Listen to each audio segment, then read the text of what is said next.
Okay, so here's the how-to about writing a book for your child about their adoption. First of all, the physical part of it is really easy now. When I wrote this, I had to like cut out pictures and print out text. You can tell it's very messy. I would print out the text, cut it out, and paste it onto the piece of paper, and then I had to mail this in and have the book made for me. Now, super easy. There's tons of sites like Shutterfly and Snapfish, I think, where you can just go in, plug in your pictures, upload your digital photos, much, much easier, which it was even by the time I made my third child's book. This is my son's book. He was born in 2005, so I think I made this in 2006, and you can tell the quality is a whole lot better. It's just a different quality of book. So that's the first part. I suggest you start with just a basic outline of your story, whatever that story is for you. And I always use really, really positive language, obviously age-appropriate language. So I talked about things like, I made these for my kids when they were babies. So I talked about things like mommy and daddy decided they wanted to have a baby. They looked in mommy's tummy, but there was no baby there. And very, very simple language that anyone of any age can understand. I try to keep the language always, always positive. There's not a negative word. There's nothing in this that's negative except for sad.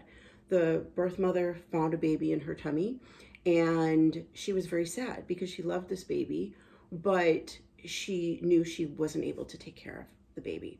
So it's really important to create a positive idea, no matter what the situation of your birth mother is, to portray her in a positive light, or the birth parents. Okay, so one thing I'm asked a lot, I have 2 kids who are adopted and 1 who is biological. Well, I made books for all 3 of them.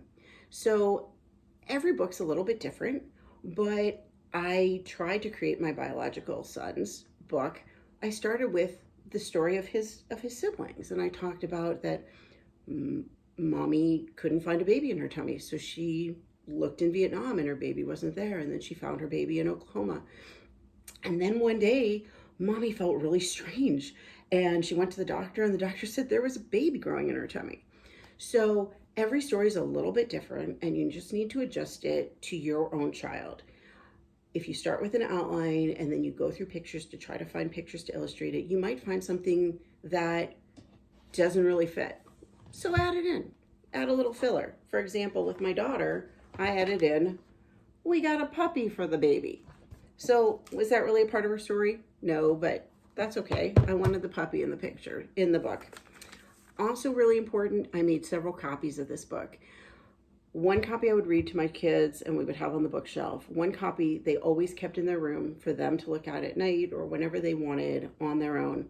1 copy was theirs to take where they wanted. If they wanted to take it to school with them and use it for show and tell, that was fine. If they wanted to bring it on a play date and show it to a friend, that was fine too. I wasn't worried that my only copy was going out into the world.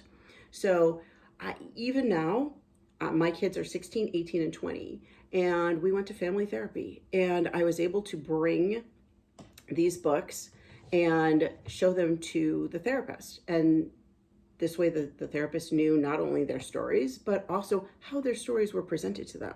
So she got a good idea of the fact that they had really healthy views of their adoptions. So that's basically it about how you create the books. I am available and willing to help for anyone who wants to make their own book and isn't quite sure about the wording for their own story. I'm more than happy to help you with that.